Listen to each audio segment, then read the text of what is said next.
प्रियजनों नमस्कारम, वंदे मातरम। आज मैं आपसे आपके आपके परिवार के भविष्य के और आपके अस्तित्व के बारे में कुछ कहना चाहता हूँ। प्रियजनों, हमें आज बहुत वर्षों से इस तरह से बांट दिया गया है, हमारी सभ्यता, संस्कृति और भाषा को नष्ट करने का पूरा एक गिरोह चला हुआ है। ऐसी अवस्था के अंदर प्रियजनों, या तो सुधरना होगा या फिर नष्ट होना होगा। प्रियजनों, छुआछूत ये परमात्मा के प्रति अपराध है।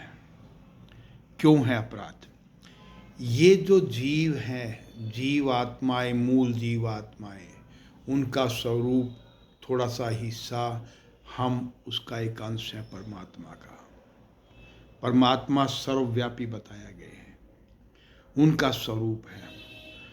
आप और हम जब पास में बैठते हैं, 10 आदमी पास में बैठते हैं, किसी बस में बैठते हैं, ट्रेन में बैठते हैं या कार में बैठते हैं, हमारा ड्राइवर किसी अन्य जाति का होता है, आप अन्य जाति के हैं, उसकी सांस आपके अंदर, आपकी सांस उसके अंदर जाती है। कहाँ जाति प्रथा रह गई? कहाँ छुआछूत रह गया? जब हम थूकते हैं या नाक से मल निकालते हैं या वैसे मूत्र के द्वारा या विष्ठा के द्वारा मल निकालते हैं या जानवर मल सड़क पर कर देते हैं, आप ये देखिए वो उड़ता है, वो वायुमंडल के साथ, वायु के साथ जो भी चलती है आवाज़ या गर्मी के साथ उड़ करके हमारी श्वासों के अंदर आता है। हम जो मल विसर्जन किसी खेत वगैरह में करके आते थे पहले, या अब भी हमारा मल किसी न किसी स्वरूप में पानी में मिलकर के खेतों में जाता है, उसी से अन्न उगता है, उसी को हम लोग खाते हैं। हम जो मूत्र विसर्जन करते हैं, कुछ हिस्सा उसका ज़मीन के अंदर चला जाता है, कुछ आसमान के अंदर चला जाता है, आसमान के अंदर जा कर के वो बादल बनता है, बादल बन करके फिर नीचे बरसता है और उसी पानी को हम पीते हैं, उसी पानी को पीते हैं।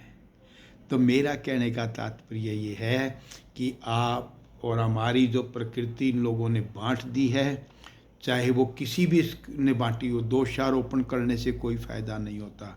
आज सुधरो, एक बनो, सुरक्षित रहना। पिछला इतिहास और आज जो सारे संसार के अंदर आप देख रहे हैं, कभी भी आप भी सुरक्षित नहीं रहोगे। दूसरे के ऊपर चोट पड़ती है, उसको अपनी चोट मानो। ये सोच मत करो कि अब आज तो वो तो दूसरा मरा, हमारे ऊपर कुछ नहीं हो सकता। आप भी उसके अंदर रहेंगे, आप भी उस जद के अंदर आएंगे। सुरक्षित रहना है, आगे अपनी पीढ़ियों को सुरक्षित रखना है, अपने संस्कारों को, अपने धर्म के संस्कारों को अपने बच्चों को दे करके ज़रूर जाइए। प्रिय मित्रों, गली सड़ी पीढ़ी तैयार मत करना, अपने बच्चों को सुदृढ़ बनाइए। स्वास्थ्य संबंधी जानकारी जो आपकी प्राचीन पद्धति है उसी के ऊपर जाइए, आप अपनी प्राचीन संस्कृति के ऊपर जाइए। ये हमारा कर्म प्रधान समाज था, जाति प्रधान समाज नहीं था। कर्म के आधार पर व्यवस्था बनाई गई थी, उन्हीं कर्मों के आधार पर आप चलिए। पुनः मेरा आपसे निवेदन है कि आप एक रहिए, आप सुरक्षित रहिए, आप अपने परिवार को सुरक्षित रखिए, सुदृढ़ बनिए और धर्म के साथ सुदृढ़ बनिए। सुदृढ़ बनिए, दूसरे लोगों को आप देखिए कि आप किस तरह से हैं, आप कहाँ पर हैं और दूसरे जो लोग हैं वो कहाँ पर हैं। अपने पीढ़ी को अपने मजबूत, सुरक्षित और संस्कार युक्त बनाइए। मैं पुनः आपसे निवेदन करता हूँ कि मैंने जो ये चैनल चलाया हुआ है सिर्फ समाज हित के लिए चलाया हुआ है। आप इस चैनल को सब्सक्राइब करके आप देख सकते हैं, सारे वीडियो आपके स्वास्थ्य संबंधी है। अब मैं नीति संबंधी वीडियो आपके पास में डालूंगा, और कोई अगर आपको स्वास्थ्य संबंधी भी यदि कोई समस्या आती है तो आप मुझसे पूछ सकते हैं, फ़ोन करके ही पूछ सकते हैं, वैसे ही पूछ सकते हैं। घरेलू उपचार मैं बताने के लिए सदैव तत्पर रहूँगा। पुनः आपको नमस्कारम, वंदे मातरम।